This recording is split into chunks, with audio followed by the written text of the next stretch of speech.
चलिए स्टूडेंट साथियों, इस समय मैं पहला चैप्टर यानी विज्ञान का पहला चैप्टर क्लास 10th का स्टार्ट करने वाला हूँ, जिसका नाम है रासायनिक अभिक्रिया एवं समीकरण। क्या जी? रासायनिक अभिक्रिया एवं समीकरण। ये NCERT पैटर्न पर है आधारित। हमारा जो भी वीडियो आएगा NCERT पैटर्न पर, यानी आप एग्ज़ाम में आसानी से पास कर सकते हैं, यानी हमारे पढ़ाए हुए से।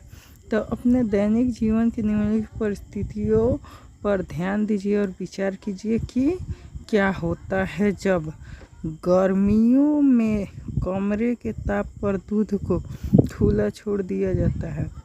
यानी गर्मी के दिन में जब दूध को खुला छोड़ दिया जाता है तो उस समय क्या होता है, आप लोगों को पता है? गर्मियों के दिन में जब दूध को खुला छोड़ दिया जाए तब लोहे का ताव अथवा इसको थोड़ा सा इरेज कर। लोहे का ताव अथवा तसला अथवा कील को आर्द्र वायु मंडल में खुला छोड़ दिया जाता है। ठीक, अंगूर क्या जी? ये जो है अंगूर, क्या अंगूर का किण्वन हो जाता है। अंगूर का क्या होता है? किण्वन हो जाता है। हमारे शरीर भोजन को पचा लेता है, हम सांस लेते हैं। यानी क्या, नॉर्मल वायुमंडल जब रहता है, क्या जी? नॉर्मल वातावरण, क्या नॉर्मल जब हम लोग अपने रूम टेम्परेचर पर छोड़ते हैं तो गर्मी के दिनों में कमरे के ताप पर जब दूध को छोड़ देते हैं, जब लोहा को मतलब आर्द्र वायुमंडल में खुला छोड़ देते हैं, तब क्या होता है? अंगूर का किण्वन हो जाता है, भोजन पकाया जाता है। तब क्या होता है? हमारे शरीर में पाचन कैसे होता है, हम सांस कैसे लेते हैं, इसी के बारे में अभी हम लोग डिटेल में चर्चा करेंगे। कोई डाउट होगा तो कमेंट बॉक्स आपके लिए खुला है। चलिए आगे इसके बढ़ते हैं। देखिए आगे क्या बताइए। इस सभी परिस्थितियों के पारंपरिक वस्तु की प्रस्तुति तथा पहचान कुछ न कुछ बदल जाती है। क्या जी? जैसे लोहा को हम बाहर रखेंगे तो उसमें, जैसे ये लोहा है, बाहर रखेंगे तो इसमें जंग लग जाएगा। क्या हो जाएगा? जंग लग जाएगा। जो बाहर रख देंगे धूप में तो दूध को उसका तापमान बढ़ जाता है, इसीलिए गर्मी के दिनों में दूध फट जाता है। कोई पूछे तो इसका याद रखना चाहिए। ठीक है। पदार्थ के भौतिक तथा रासायनिक परिवर्तन के बारे में हम पिछले कक्षा में पढ़ चुके हैं, यानी 9th क्लास में हम लोग पढ़ चुके हैं पदार्थ के भौतिक और रासायनिक कक्षा में। रासायनिक अभिक्रिया के बारे में हम लोग पढ़ चुके हैं। आज जब कोई रासायनिक परिवर्तन होता है तो हम कह सकते हैं कि एक रासायनिक अभिक्रिया हुई।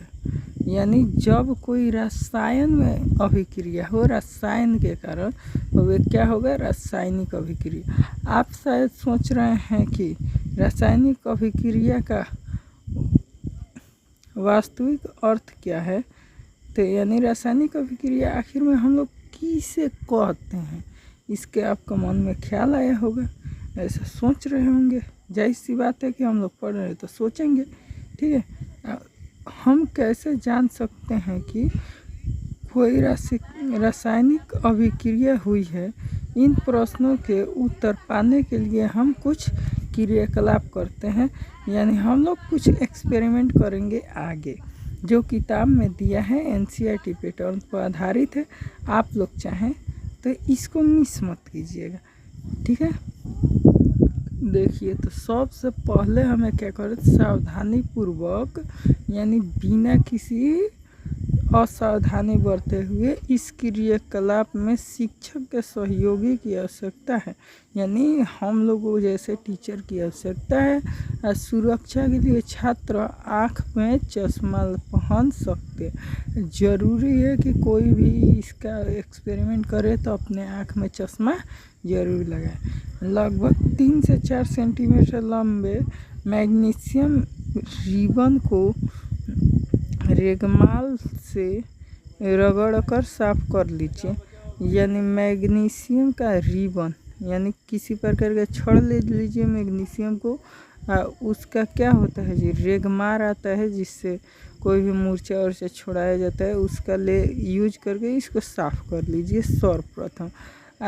इसे चिमटे से पकड़कर, दूसरा पॉइंट है कि इसे चिमटे से पकड़कर सिट्रिन लैंप या बर्नल से इसका दहन करिए तथा इससे बनी राख को वांच ग्लास में इकट्ठा कर लीजिए जैसा कि चित्र में दिखाया गया है।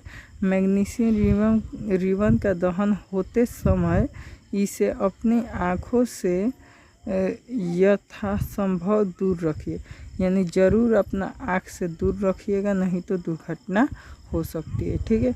और उसका जो पाउडर बनेगा यानी हम लोग उसमें आग लगाएंगे, आग के पास ले जाएंगे, जैसे यहाँ चित्र में देखते हैं। कहाँ जी, थोड़ा सा चित्र में देखते हैं। इस देखिए यहाँ चिमटा से इसको ले गया है मैग्नीशियम रिबन को, यहाँ से फायर किया गया है। तो देखिए जो राख बना है इसको क्या हम लोग इकट्ठा करेंगे। ठीक है। आगे देखिए अंतिम क्या दिया है